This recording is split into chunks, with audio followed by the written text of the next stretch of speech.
جب پتہ چل گیا کہ یہ فلاں خاندان کا ہے تو میرے تو پلے کھ نہیں رہنا. تو میں نے تو چیخیں مارنی شروع کر دی. میرا تو کیا کورٹ مارشل ڈیفینیٹلی میری جان لے جائے گا. میرا تو اخراج پکا. میں اس لیے رو رہا تھا. تو بعد میں نے کہا مجھے خیال آیا کہ چلو شکر ہے میں اپنی اولاد کے حوالے سے پہچانا جاؤں گا کہ چلو میں یہ تو کہہ سکتا ہوں کہ میں عبید اللہ کا والد ہوں. تو میری یہ پہچان تو بن گئی نا. تو میں اس لیے میں نے کہا خوش ہو گیا کہ وہ والدین کا نہیں تو بچوں کا تو میں بتا سکتا ہوں نا کہ میرا فلاں کا باپ ہوں. تو اس کے بعد جہاں میں بات ختم کرنے لگا ہوں کہ میں بچی کی شادی تھی تو میں نے حضور کو قرآن پیش کیا کہ اس پہ بچی کا نا شادی ہے تو تبرک کر دیں قرآن مجید کو متبرک. تو انہوں نے فرمایا یہ تو پہلے ہی متبرک ہے تو اس کو کیا کرنا. میں نے کہا یہ نور اللہ نور کر دیں. اور اس نے آپ نے سامنے رکھ لیا حضور نے. تو مجھے پوچھنے لگے کہ نائلہ اپنے نام کے ساتھ کیا لکھتی ہے. بچی کے نام کا پتہ تھا. تو مجھے پھر وہ واقعہ یاد آ گیا کہ ایک وہ واقعہ تھا, ایک یہ ہے کہ بچوں کے نام بھی حضور کو میرے آتے. ڈاکٹر صاحب جب میں پاکستان گیا تو لاہور ایئرپورٹ بھی اترا تھا اور میرے سکھچین صاحب بھی وہیں رہتے تھے لاہور میں. تو میں سیدھا ان کے گھر گیا اور ان کو بتایا کہ جی میں جس منزل کی تلاش میں تھا, اللہ کو حاصل کرنا چاہتا تھا, مسلمان ڈھونڈنا چاہتا تھا, تو اب میں اللہ کے فضل سے احمدی ہو گیا ہوں اور وہ ساری مرادیں میری جھولی میں آ گئیں. وہ حیران ہوئے, پریشان بھی ہوئے کہ آپ تو بڑے مخلص آدمی تھے, تو پھر یہ کیسے آپ کفر میں چلے گئے. تو میں نے پھر جب ان کو یہ کہہ لیں کہ الف سے لے کے یہ تک داستان ساری سنائی اور 3 دن مسلسل میں ان کے پاس ٹھہرا رہا. آخر کار وہ بات کو بالکل سمجھ گئے اور پریشان ہوئے کہ جاوید صاحب آپ تو حوصلے والے ہیں, فیس کر لیں, مگر میرے لیے تو بڑی مشکلات آئیں گی. میں کیسے اپنی بیوی کو بچوں کو قائل کروں گا, میرے لیے تو بڑا مسئلہ ہو جائے گا. میں نے کہا یہ اللہ کی راہ میں پھر یہ تکلیفیں تو اٹھانی پڑتی ہیں, تو یہ آپ کا مسئلہ ہے. اب وہاں سے میں پھر آ گیا یہ دن میں رکھ کے کہ چلو ان کی بات سمجھ میں آ گئی ہے. کچھ دن کے بعد میں پھر جب اتفاق ہوا لاہور جانے کا, میں گیا ان کے پاس گیا تو میں نے کہا ہاں جی کیا حال چال ہے, کیا طریقہ آپ نے ڈھونڈا, کیا لایا عمل اختیار کیا, کیسے آپ نے بچوں کو بتایا. تو وہ نا کچھ بدلے نظر آئے مجھے. میں کہا کیا بات, خیر ہے. کہتے جوید صاحب میں تو 3 گھنٹے کی ایک فلم دیکھ لوں تو کئی دن مجھ پہ اثر رہتا ہے, تو آپ نے تو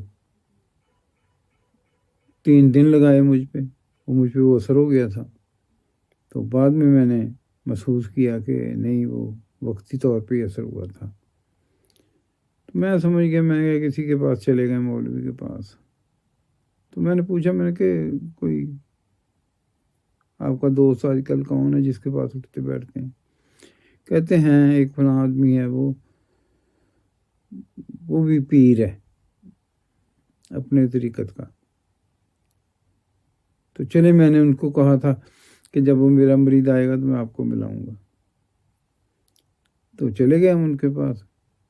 اسے جب دیکھا کہ انہوں نے کہا یہ آدمی تو اور طرح کا ہے, تو الٹا نا وہ سکھچین صاحب کو سمجھانے لگ گیا کہ تم تو آپ ڈولے ہوئے ہو, تم تو آپ کمزور ہو, تمہارا تو اپنا ایمان نہیں ہے, تو انسان کی کھلوت ہونی چاہیے, کھلوت پہ آدمی کو رہنا چاہیے. تو مجھے بھی کہنے لگے کہ جی انسان کی کھلوت ہونی چاہیے. وہ بابر لفظ کھلوت استعمال کر رہا ہے, اس کا مطلب سٹینڈ ہونا چاہیے. تو اتنی دفعہ اس نے کہا کہ میں بھی اکتا گیا. میں نے کہا اچھا جی، پھر کھلوت تو پھر ابو جہل کی بہت زیادہ تھی. وہ نہیں ڈولا آخر دم تک. کعبے کی دیواروں کو پکڑ کے بھی کہتا رہا کہ یا اللہ فیصلہ، یا اللہ تو نہیں کہہ رہا، یہ جو بھی کہہ رہا تھا کہ فیصلہ کر دے کہ ہمیں کون جھوٹا ہے. تو آخر دم تک اس کی میں نے کہا کھلوت تو بڑی تھی. تو واقعی وہ تعریفیں کرنے لگ گیا کہ ہاں ابو جہل کو اس معاملے میں تو مانتے ہیں کہ کھلوت بڑی تھی اس کی. تو سوچن صاحب مجھے لے کے کہتے آہو یہ تو ابو جہل کی بھی تعریفیں کرنے لگ گئے. تو میں نے کہا دیکھیں آپ جن چکروں میں پڑ گئے ہیں وہ غلط ہیں. اس وقت صرف اور صرف آپ اللہ تعالیٰ سے رہنمائی لیں، اللہ سے پوچھیں، جو اللہ بتائے پھر اس پہ عمل کریں. آپ نے پوچھا تھا، جب انہوں نے مجھے سوال کیا نا کہ آپ نے پوچھا تھا تو میں پریشان ہو گیا. مجھے وہ رات یاد آ گئی سجدے والی. میں نے کہا وہ تو کام بڑا خراب ہوا تھا. تو میں نے پھر نا ٹالنے کے لیے، یا کہتے ہیں کہ جو بھی سمجھ لیں آپ، میں نے کہا جی آپ بھی پوچھ لیں، میں ہی پوچھ لیتا ہوں. تو اب ہمارے درمیان طے ہو گیا کہ 40 دن ہم 2 نفل پڑھ کے اللہ تعالیٰ سے پوچھیں گے، جو اللہ تعالیٰ پھر خواب میں بتائے اس پہ عمل کریں گے. میں نے آگے جب نفل پڑھ کے اللہ سے بات کی، میں نے کہا یا اللہ تو جانتا دل کی حالت میرے، میں کہاں ہوں، مگر میں صرف اس لیے پوچھ رہا ہوں کہ میں اس کو بتا سکوں کہ میں نے پوچھا تھا اور اللہ نے یہ بتایا. اب یہ کوئی 13واں یا 14واں دن یا 15واں یہی کہیں تھے وہ دن کہ مجھے خواب میں نا ایک بزرگ ملے. وہ کہہ رہے ہیں کہ مرزا سچا ہے. میں نے کہا مرزا سچا ہے تو پھر صاحب تو کم از کم ساتھ لگاتے ہی ہے کہ مرزا صاحب سچے ہیں. تو میں نے جب آنکھ کھلی تو میں نے کہا یا اللہ یہ میں کیسے بتاؤں گا ان کو. تو اگلے دن پھر مجھے خواب آ گئی. میری والدہ سے میں کہہ رہا ہوں، اپنی والدہ سے، کہ مجھے خواب میں رسول پاک نے بتایا کہ مرزا سچا ہے. اب یہ بات درست تھی کہ وہ تو کہہ سکتے ہیں اپنی روحانی اولاد کو، ان کو حساب لگانے کی ضرورت نہیں نا. تو میں مطمئن ہو گیا. باقی دن تھے میں نے دعا کرنی شروع کر دی، یا اللہ اس کو بھی بتا دیں. یہ وقت اس عرصے میں نے اس طرح گزارا کہ یا اللہ اس کو بتا دیں. ایک دن مجھے خواب آ گئی کہ اللہ میاں مجھے کہہ رہا ہے اسی ان دس دیتا. لو میں مطمئن ہو گیا، اتنا مطمئن کہ میں نے پوچھنے کی بھی زحمت نہیں گوارا کی کہ خواب آئی نہیں آئی. جب کوئی موقع ملا میں گیا ان کے پاس تو پوچھا کہ ہاں جی استاد جی خواب آئی؟ وہ کہتے نہیں آئی. میں نے پھر پوچھا استاد جی یہ کیسے ہو سکتا ہے خواب نہ آیا آپ کو؟ کیسے نہیں آئی؟ بس میں پریشان ہو گیا کہ یہ کہہ رہے نہیں آئی، اور اگر نہیں آئی خواب تو میرا تو سارا سلسلے خوابوں پہ تھا، تو وہ تو سب کچھ مسمار ہو جائے گا. جب میں نے بہت ڈیپ جا کے سوچا، میں کہا نہیں، خدا نہیں یہ غلط بات کر سکتا. اگر خدا ہی غلط بات کر دے پھر کائنات تو فضول ہی ہو گئی ساری، یہ نہیں ہو سکتا. تو میں نے بڑی تحدی سے پھر کہا استاد جی جھوٹ بول دے ہو، خواب تنو آئی. کہنے لگے میں کہتا ہوں نہیں ہے. ساتھ ہی جب اٹھنے لگے نا پریشانی پشیمانی جو بھی سمجھ لیں ایک دم غصے میں یہ کہہ تو جیسے پیچھے سپرنگ نہیں کھینچ لیتا، اس طرح پیچھے انہوں نے نا کھینچ لیا اپنے آپ کو. آئی ہے آئی ہے آئی ہے. میں نے کہا کیا آئی ہے؟ کہتے مجھے بھولی ہوئی تھی ابھی یاد آئی ہے. میں نے کہا کیا یاد آیا؟ کہتے جہاں میں نے بچپن گزارا وہ مکان ہے اور باہر کوئی شور سا ہے، میں دیکھنے آتا ہوں کہ باہر شور کیسا ہے. تو ایک آدمی نا چھت پہ چڑھا ہوا ہے اور مرزا صاحب کا نام لے رہا ہے بار بار. میں نے کہا منادی کر رہا ہے. کہتا نہیں مگر اس کا وہ مطلب نہیں، اس میں یہ تو نہیں پتہ چلتا کہ وہ سچائی بیان کر رہا ہے، نام ہی لے رہا ہے نا بس. میں نے پھر کہا کہ استاد جی میں نے کبھی کہا آپ کو آپ جھوٹ بول رہے ہیں؟ کہتے نہیں. میں نے کہا آج کہا ہے؟ کہتے ہاں کہا. میں کیوں کہا؟ کہتے میں خود حیران ہوں. پھر میں نے ساری بات بتائی کہ اس وجہ سے میں نے کہا. تو اب بتائیں. تو مگر نا وہ ہے نا صاف دل کو کثرت اعجاز کی حاجت نہیں، ایک نشاں کافی ہے اگر دل میں ہو خوف کردگار۔ تو اللہ تعالیٰ بعد میں دیکھا میں نے وہ نا ذہنی توازن بھی ان کا درست نہیں رہا تھا، اتنے وہ اپسیٹ ہوئے تھے۔ سامعین کرام، حضرت محمد مصطفیٰ صلی اللہ علیہ وسلم کے روحانی فرزند جلیل اور عاشق صادق حضرت مرزا غلام احمد قادیانی مسیح موعود و مہدی موعود علیہ الصلوۃ والسلام فرماتے ہیں، صاف دل کو کثرت اعجاز کی حاجت نہیں، ایک نشاں کافی ہے گر دل میں ہے خوف کردگار، ہر طرف آواز دینا ہے ہمارا کام آج، جس کی فطرت نیک ہے وہ آئے گا انجام کار۔ القلم واحد اللہ جاوید صاحب کا تہہ دل سے ممنون ہے کہ جنہوں نے ہماری درخواست پر یہ انٹرویو ریکارڈ کروایا، اس دعا اور خواہش کے ساتھ کہ یہ بہتوں کی ہدایت اور ایمان میں بڑھنے کا موجب ہو۔ جزاکم اللہ تعالی احسن الجزا۔ سامعین کرام، آپ بھی اپنا قبولیت احمدیت یا راہ مولا میں اسیری یا کوئی اور تاریخی واقعہ آڈیو یا ویڈیو کی شکل میں اسکرین پر دیے گئے ای میل پر رابطہ کر کے القلم کو ریکارڈ کروا سکتے ہیں۔ اللہم صلی علی محمد وعلی آل محمد وبارک وسلم انک حمید مجید۔ یارو مسیح وقت کے تھی جن کی انتظار، راہ تکتے تکتے جن کی کروڑوں ہی مر گئے،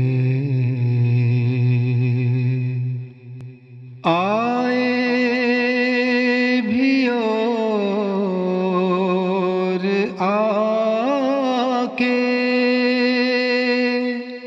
چلے بھی گئے، وہ ایام سعد ان کے بصورت